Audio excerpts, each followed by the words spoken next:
Hello, I'm Adam Green, a technology journalist, and I'm really pleased to be joined by Robert Hryniewicz, Director of Product Marketing for AI at Cloudera. Robert, thanks very much for joining us today. Hey, Adam.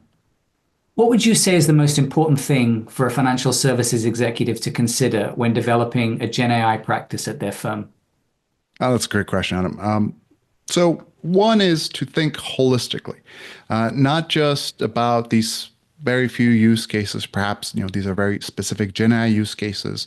You want to deploy them as quickly as possible. But what you want to think of having an entire platform for both data management as well as the model management. So then you can have and consistently deliver tens of hundreds of models on a regular cadence. But that starts with this unified data and AI platform that specifically to the financial industry has that consistent security, governance, data accessibility wherever it lives, whether it's on premises or in AWS, and of course, observability. All of those are critical. And then the data piece is really key in all of that because that sort of grounds your models in a very specific truth that is your organization, the truth of your organization, the data itself. So there's a concept that we talk about that's private AI. And what that means is that neither the data nor the models, especially if those models have been fine-tuned on your proprietary data, they never leave your organizational boundaries. Whether, again, it's on premises or in AWS, that is always your data, your models that you own and control.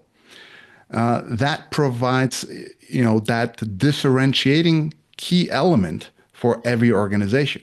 And that doesn't even have to be financial organization. Every organization, that sort of essential element in the world of commoditized models that are changing on a weekly, monthly basis, and we have the next version, even more capable.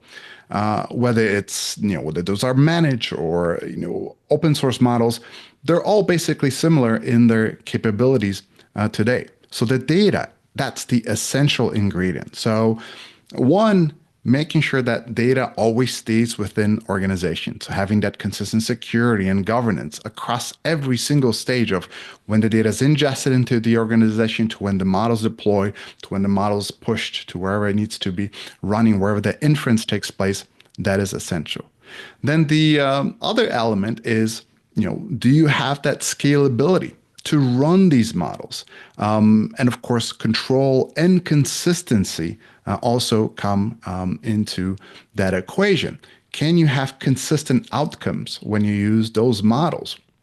So all of these pieces are essential. And then, of course, ultimately, at the end of the day is, are you maximizing your return on the investment?